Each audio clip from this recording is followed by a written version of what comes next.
Hoy vamos a conocer la historia de la chilena Bernarda Vera Contardo, a quien se le perdió el rastro en 1973. Según registra el informe RETIC, ella es una de las 1.469 personas detenidas desaparecidas durante la dictadura. Una enorme cantidad de víctimas cuyos casos siguen planteando al país el desafío de que se haga verdad y justicia. Sin embargo, el de Bernarda es un caso distinto y particular, porque con el correr de los años han surgido diversas versiones respecto a cuál fue realmente su destino. Informaciones que, pese a estar en poder de las autoridades, inexplicablemente no han conducido al esclarecimiento del caso. Nosotros sí investigamos estas versiones, hablamos con testigos y obtuvimos sorprendentes resultados. La investigación es de los periodistas Luis Narváez y Florencia Valenzuela.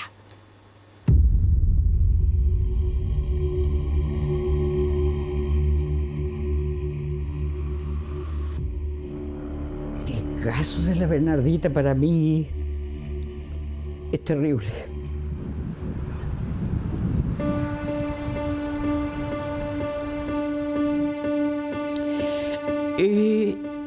Es un dolor que no puedo contenerlo. No lo sé por qué. Es que yo creo sí. He luchado todos estos años en conocer la verdad y de ella no he sabido nada. Nada en concreto, esa es la verdad. El paradero de Bernarda Vera Contardo ha sido por años un misterio. Vivió en El Tume, una localidad ubicada en la región de Los Ríos, muy cerca de Panguipulli, hasta 1973. A Bernarda se le recuerda como una mujer feminista adelantada a su época. Con ella, por ejemplo, algunas mujeres habían aprendido que el hombre también podía cuidar a los niños, que podía ayudar a lavar la loza, para que ellas pudieran hacer algún tipo de otras actividades acorde al momento histórico que se estaba viviendo en ese entonces acá en el territorio. Tenía 26 años cuando dejó atrás su vida en Valdivia y a una pequeña hija a cargo de sus abuelos para hacer clases en una escuela rural de Puerto Fuy. Era profesora normalista, tal parece ser la huella que dejó que hasta un poema escribieron en su nombre.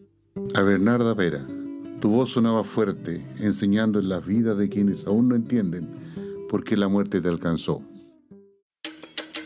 Existen dos versiones sobre lo que pasó con esta mujer que llegó en 1972 a Puerto Fuy para trabajar en el complejo maderero forestal Panguipulli, una empresa estatal que surge luego de que 22 fundos fueran tomados y expropiados. Fuimos compañeras y amigas en aquellos años. Una mujer alegre, con muy buenas propuestas, de acuerdo a los tiempos que estábamos viviendo. Estuvo reiteradas veces en mi casa. Tenía su trabajo más político. Yo compartía con ellos. Y el que trabajaba directamente más político con ellos era mi compañero, porque todos eran del MIR. A Bernarda Vera también la llamaban Anita. Ese era el apodo político que adquirió cuando se integró al MIR. Realmente yo la dejé de ver los días antes del golpe de Estado. Y esto ocurrió el 11 de septiembre del 73. Y de ahí no la he visto más. Son varios los relatos que durante años han sembrado la duda sobre si realmente fue ejecutada o ha permanecido con vida de manera oculta. Hay diferentes relatos. Dicen que fue vista en otros lugares, que fue vista en Brasil, y después el relato que se conoce es que es detenida y que después forma parte de los ejecutados en el puente del río Tolten.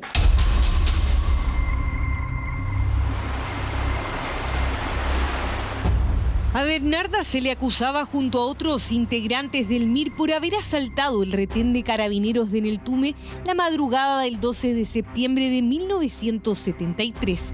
El supuesto objetivo de ese ataque era el robo de armas para resistir a los militares que pronto llegarían a la zona tras el golpe de Estado. Un intento de asalto al retén, principalmente con bombas Molotov, pero la dictadura lo levanta como una gesta heroica por parte de los carabineros. Pero después también la justicia transicional ha dejado en claro que los mismos carabineros fueron enviados por sus superiores a hacer disparos contra el retén, a hacer este montaje. Así se ve hoy el lugar de los hechos. Ya no existe el retén, pero hay un memorial que recuerda a los ejecutados por haber participado en dicho asalto, aunque algunos dudan de que Bernarda fuera parte de esa operación. Ella no estaba en el asalto al retén, pero sí formaba parte del grupo de muchachos que marcharon hasta el frontis del retén en ese momento. ¿Sí se le buscó por eso? Se le buscaba por eso porque, claro, como se le buscó a muchas otras personas más que tampoco estuvieron en ese momento acá, pero sin embargo igual se le persiguió. La versión oficial, la redactada en el informe Rettig, elaborado en Democracia en 1991, sostiene que Bernarda Vera presumiblemente fue detenida, fusilada sobre un puente del río Tolten y hecha desaparecer por los militares en octubre de 1973 junto a 15 personas más. Pero la otra versión, que incluso cuenta un amigo del MIR, José Bravo, es que ella nunca fue detenida. Supuestamente, Bernarda o Anita escapó con él y otros militantes a la montaña. La Anita era una mujer delgada, digamos, pero de una vitalidad para poder soportar esa cosa de la vida caminando en la montaña y pasar el hambre. Como eran militantes del MIR y tenían una disposición y una voluntad, se van ellas con nosotros para la montaña. Y bueno, ellas tuvieron que sufrir toda la rigurosidad de andar en la montaña con miles de milicos a la cola. En este libro, José Bravo relata que se quedan hasta diciembre de 1973 en la montaña. Luego de esa fecha, el grupo se separa. Quedamos 9, de los 39 inicial que nos habíamos ido. Según relata, algunos huyen a Argentina. Bernarda Vera o Anita va en ese grupo que es liderado por Svante Grande, un sueco cuyo nombre político es Julio. José Bravo nos aseguró que los antecedentes sobre Anita, que contradicen lo consignado en el informe Rettig, él los remitió hace años a Emma Díaz, ministra de la Corte de Apelaciones de Valdivia, quien llevaba la causa de Bernarda Vera, la cual se encuentra con sobreseimiento temporal. Tras realizar distintas indagatorias, accedimos a este requerimiento del año 2011, donde la mencionada jueza solicita a Interpol un domicilio de testigo en Argentina por el caso de Bernarda. Esto demuestra claramente que ya había indicios de dudas sobre el verdadero destino de esta mujer. En la Bernardita yo la busqué por mucho tiempo, entonces ciertamente lo sé que estoy muy confundida, porque unos dicen que la llevaron al retén de Liquiñe, que realmente me encuentro ahora con una situación que realmente tampoco quiero creer lo que está viva. Ida Sepúlveda es la presidenta de la agrupación de familiares de detenidos desaparecidos y ejecutados políticos de Valdivia. Por más de 50 años ha recorrido la región de Los Ríos para dar con el paradero de sus seres queridos. Nos cuenta que conoció a la hija de Bernarda Vera alrededor de 1992. Yo anduve con ella también en el complejo, dándole a conocer cuáles los lugares a donde yo conocí a su madre, cómo la conocí, quién era, porque ella era muy chiquitita también cuando pasó esto. Hoy esa hija tiene 57 años y es beneficiaria de una pensión de reparación que otorga el Estado. La hija de Bernarda Vera, ¿usted sabe hasta cuándo hizo intentos por buscarla? Lo hizo por mucho tiempo, porque estuvo acá en Valdivia, estuvo en mi casa, iba, volvía. El anhelo de ella quería saber si estaba viva. No era la intención de saber que su madre había muerto, sino que ella quería saber de que estaba viva. Habían otras personas que le habían dicho que se podía haber ido, que se fue a Argentina, pero nunca le mostraron dónde. ¿Por qué? Si algunas autoridades tenían información desde hace más de 15 años sobre la presunta fuga de Bernarda Vera a Argentina, la situación no se aclaró. Tampoco hubo ningún avance desde la promoción oficial de un Plan Nacional de Búsqueda iniciado en 2023. Nuestra investigación periodística avanzó en lo que el Estado dejó pendiente. Llegamos a Buenos Aires, Argentina, desde donde viajaremos rumbo a una localidad muy cerca de Mar del Plata en busca de Bernarda Vera, una chilena que hoy figura como detenida desaparecida, exintegrante del MIR. Sin embargo, según nuestros registros, estaría viviendo en ese lugar.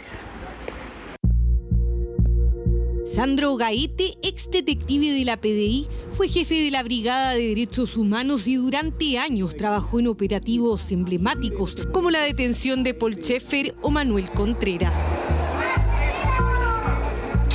Tras retirarse de la policía, en 2017 se integró al programa de Derechos Humanos del Ministerio de Justicia y luego al Plan Nacional de Búsqueda. Sin embargo, tras tener diversas discrepancias en cómo se estaba llevando adelante el programa, renunció a mediados del año pasado. El caso de Bernarda Vera fue, entre otros, uno de los motivos que lo llevó a tomar la decisión. Asegura que pese a que habló de este tema con la actual encargada del plan de búsqueda, Magdalena Garcés, no se hizo nada. Pregunté directamente, Magdalena, ¿tú qué conoces? Y ella, para gran sorpresa mía, me dijo que este era un tema que se conocía desde el año 2007. ¿Y por qué del año 2007? Porque el año 2007 estalló el primer escándalo por supuestos falsos detenidos desaparecidos que investigó el ministro Alejandro Solís. Se investigaron en esa época. Y al interior del programa, me comenta Magdalena Garcés, se habló este tema para sumarlo a la investigación que tenía el ministro Alejandro Solís. Lamentablemente se resolvió no hacerlo.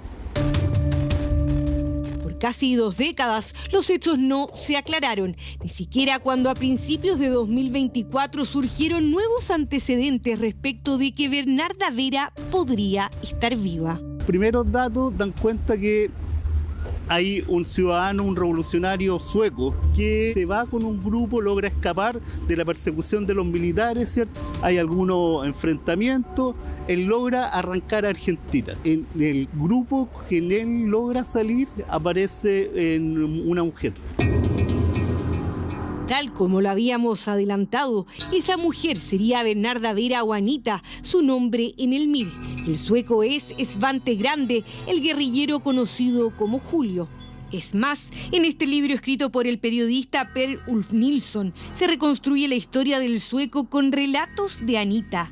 Aquí describen el paso de Svante por Chile y posteriormente Argentina, donde muere en la selva de Tucumán en 1975. Se empiezan a hacer algunas indagaciones y se logra conocer, existía el testimonio del hermano sueco de este internacionalista que daba cuenta que él en Suecia había tenido contacto con una chilena apodada Bernie. En el libro incluso hay un diálogo donde el sueco se despide de su amiga Anita y le sugiere que contacte a su hermano en Suecia. Nos volveremos a ver. Anita, no olvides que volveremos juntos y continuaremos la lucha en Chile. Toma esta postal. He escrito un par de números de teléfono. Este es el de mi hermano y el otro el de un amigo. Si sucede algo, intenta llamarlos.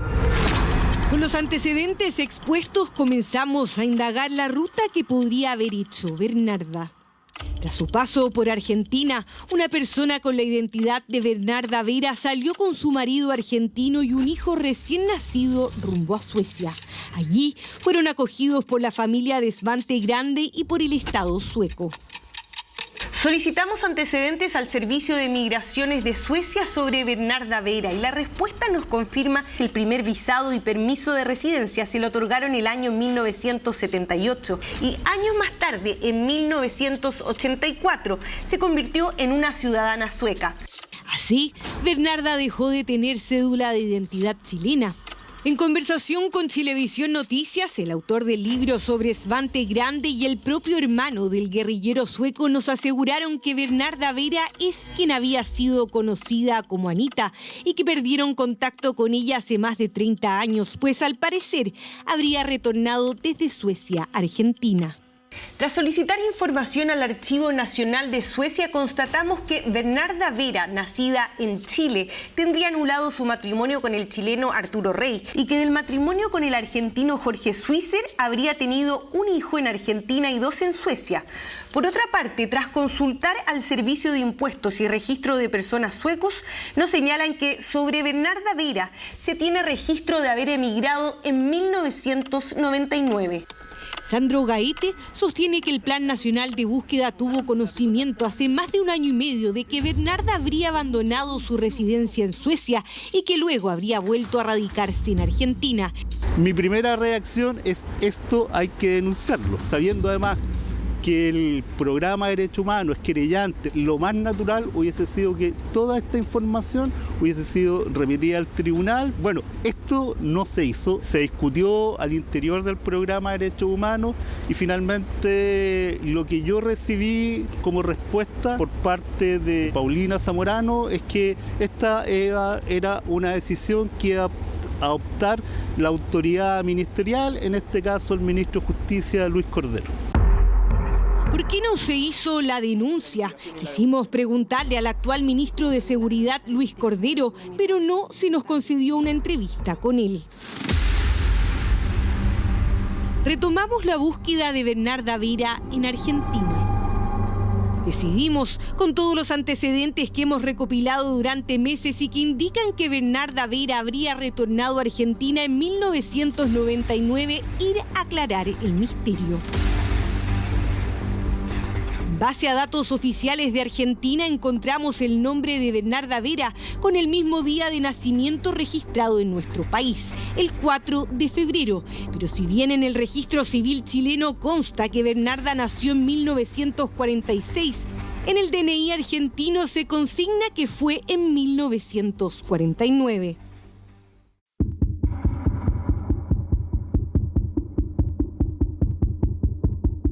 Hemos llegado a Miramar, una localidad muy cerca de Mar del Plata, aquí en Argentina. En esta ciudad de 33.000 habitantes, según nuestros antecedentes, viviría la chilena Bernarda Vera Contardo desde la década de los 90, al parecer con uno de sus hijos y nietos. En los registros a los que accedimos encontramos su dirección, ubicamos su casa y también a uno de sus hijos, Maximiliano, un nombre que coincide con el que aparece como hijo de Bernarda en la documentación oficial disponible en Suecia. Maximiliano trabaja como conserje en un edificio. Lo abordamos para preguntarle sobre los antecedentes de su madre como detenida desaparecida en Chile. Maximiliano reacciona sorprendido. No accede a una entrevista en cámara, pero sí admite que efectivamente su madre, a quien acompaña en Argentina, es Bernarda Vera. Dice que ella siempre imaginó que este momento llegaría, que alguien la iba a encontrar.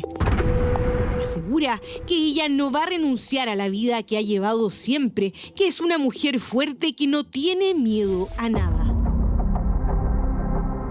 Carácter coherente con lo que fue la vida de esta joven. Hoy, 52 años después de que se perdiera su rastro en Chile, encontramos a esta Bernarda Vera.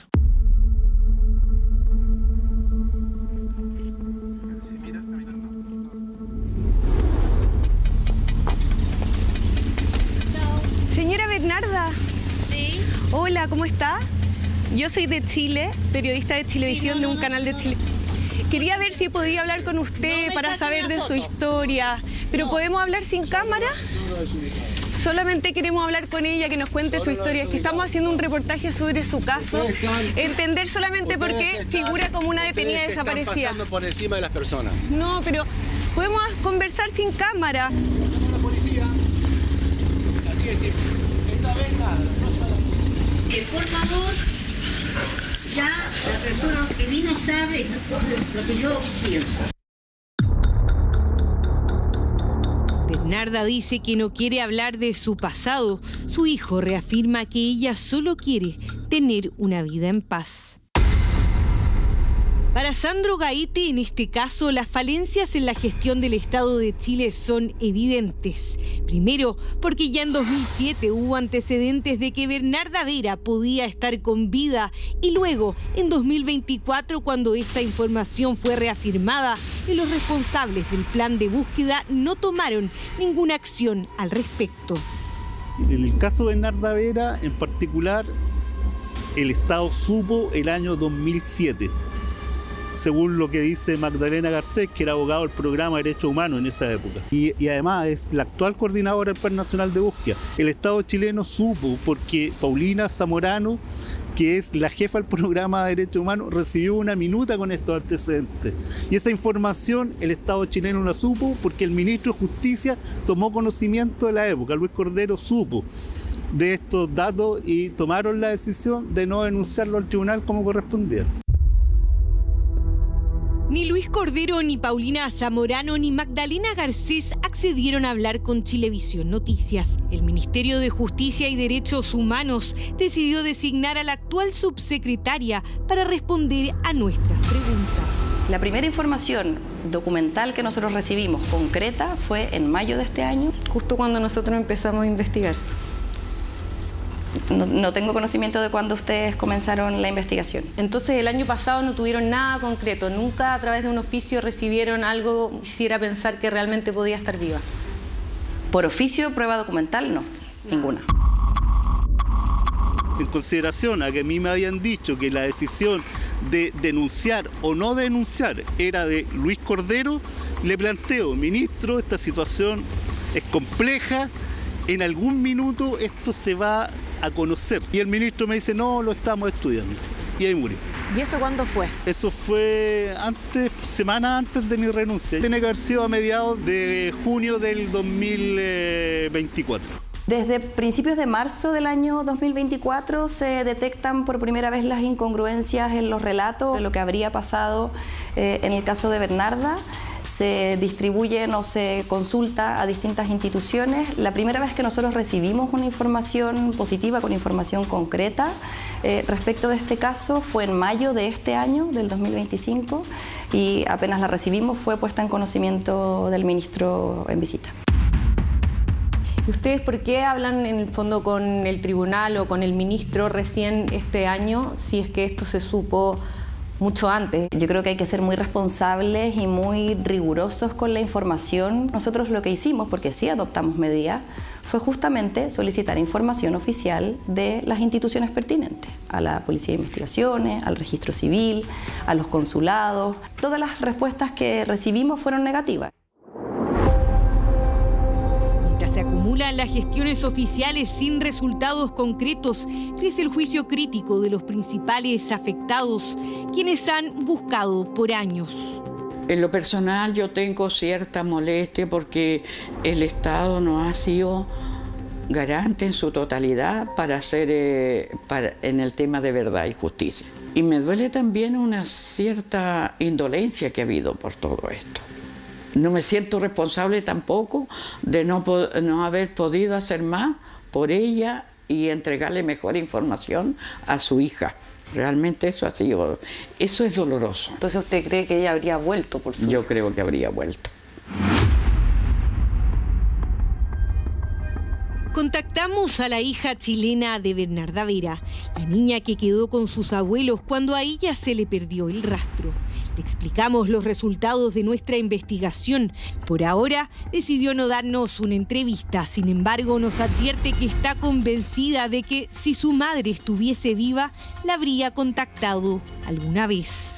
podemos comprometer y desde la palabra decir que estamos por buscar a los detenidos desaparecidos, pero en la práctica, lamentablemente, y con el dolor de mi corazón, te digo que en los hechos no se han adoptado las mejores decisiones.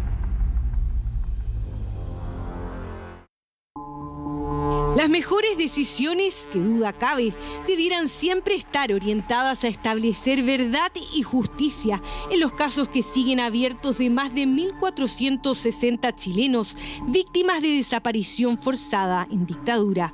Una herida que sigue abierta y frente a la cual el propio Estado de Chile tiene una deuda y respuestas pendientes.